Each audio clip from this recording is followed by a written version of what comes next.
Bismillahirrahmanirrahim. Assalamualaikum warahmatullahi wabarakatuh.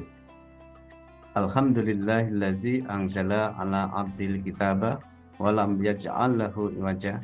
Asyhadu an la ilaha illallah wahdahu la syarikalah wa asyhadu anna Muhammadan abduhu rasuluh.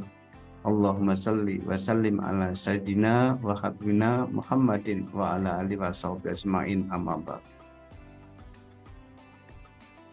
Para hadirin, pemirsa dimanapun berada,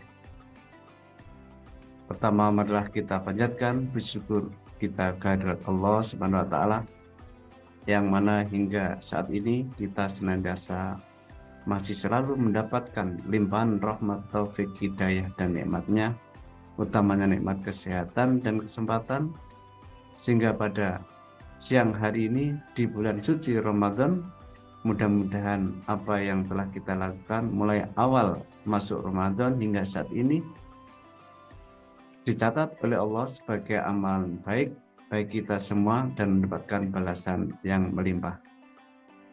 Para pemirsa dimanapun berada, perkenankan di sini saya akan bercerita tentang kisah Nabi Musa yang membelah laut. Nabi Musa selain sebagai nabi, beliau itu adalah sebagai rasul juga, bahkan masuk dalam kelompok ulul azmi, kelompok nabi dan rasul yang sangat istimewa karena tentang kesabaran dan kegigihannya. Para pemirsa dimanapun berada yang kami cintai, pada zaman dahulu Mesir dipimpin oleh seorang raja yang bernama Fir'aun, yang terkenal dengan zalim dan bengis. Ia dikenal sebagai raja yang sombong, sewenang-wenang terhadap rakyatnya, hingga memperbudak penduduknya. Suatu ketika Fir'aun bermimpi bahwa negara Mesir terbakar kecuali rumah-rumah kaum Bani Israel. Ia pun mengumpulkan ahli sihir dan peramal untuk menafsirkan mimpi tersebut. Perlu kita ketahui bersama bahwa Fir'aun adalah dilingkungi atau diikuti oleh para ahli sihir di negeri itu. Memang pada saat itu negara Mesir itu adalah merupakan negara kuno yang sangat variatif, penduduknya itu memiliki keyakinan, dan hampir kelompok-kelompok kaum yang ada pada saat itu adalah memiliki ilmu-ilmu yang sifatnya adalah ilmu hitam, ilmu sihir. Nah, oleh karena itu, karena mimpinya Raja Firaun itu memberikan pengumuman ke seluruh negeri Mesir, para ahli nujum, ahli sihir yang handal diundang ke istananya. Ia pun mengumpulkan ahli sihir dan peramal untuk menafsirkan mimpi tersebut. Para peramal mengartikan mimpinya itu bahwa akan lahir seorang bayi laki-laki keturunan dari Bani Israel yang akan membinasakan penduduk Mesir.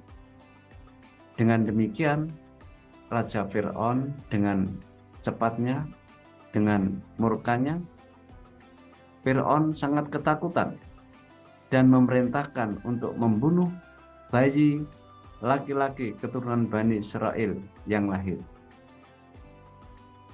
Musa lahir bertepatan dengan pembunuhan massal tersebut. Ibunya mencari tempat jauh yang aman dari jangkauan tentara Raja Zalim, pengikut Raja Fir'aun tersebut. Ibu Musa menyusui dan meletakkannya di dalam sebuah peti dan ditaruh di pinggir sungai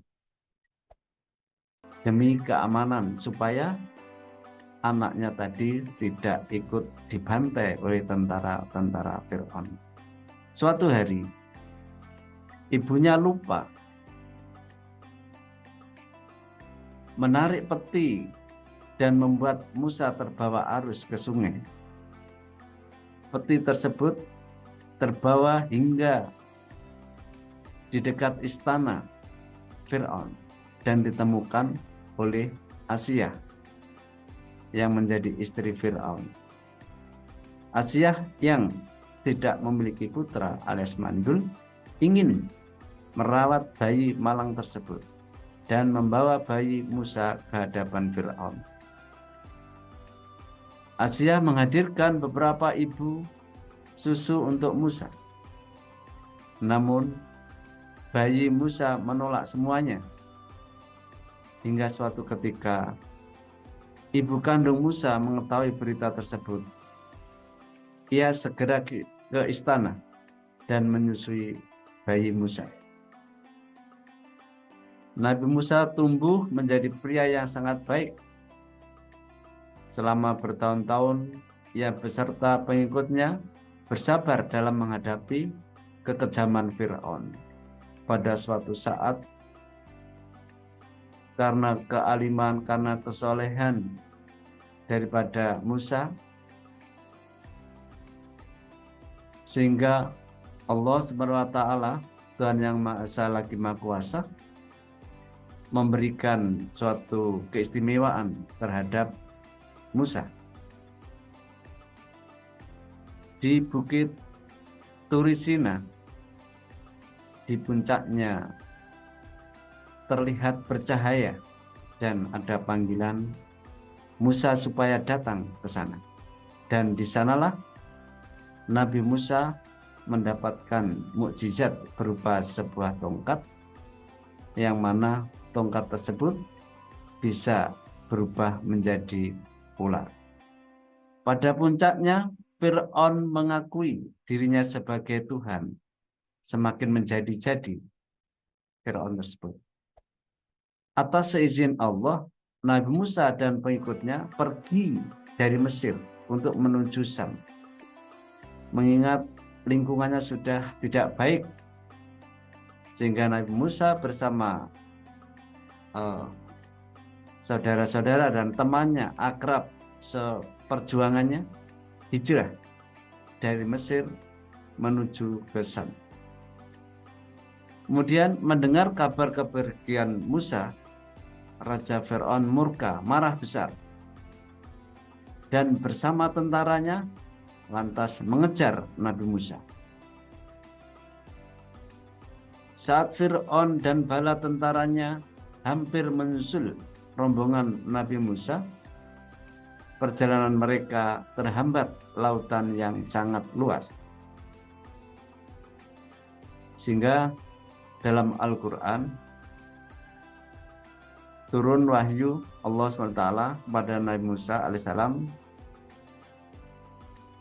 yaitu Quran surat Asy-Syu'ara ayat 63, yang artinya, pukullah lautan itu dengan tongkatmu, maka terbelahlah lautan itu, dan tiap-tiap belahan adalah seperti gunung yang besar.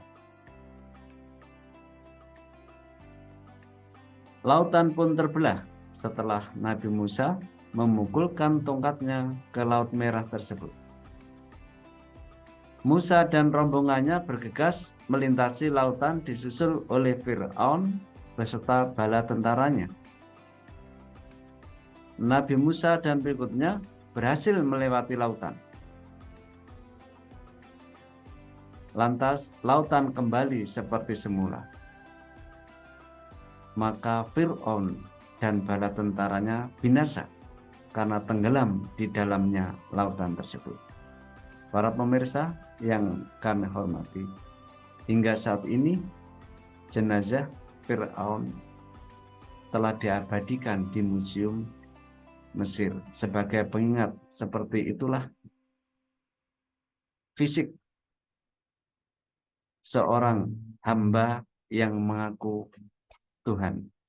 Akhirnya binasalah bersama pengikut-pengikutnya. Para pemirsa dimanapun berada, demikian sedikit yang bisa saya sampaikan. Mudah-mudahan ada guna manfaatnya. Kami mohon atas kekurangan. Billahi taufik wal hidayah. Wassalamualaikum warahmatullahi wabarakatuh.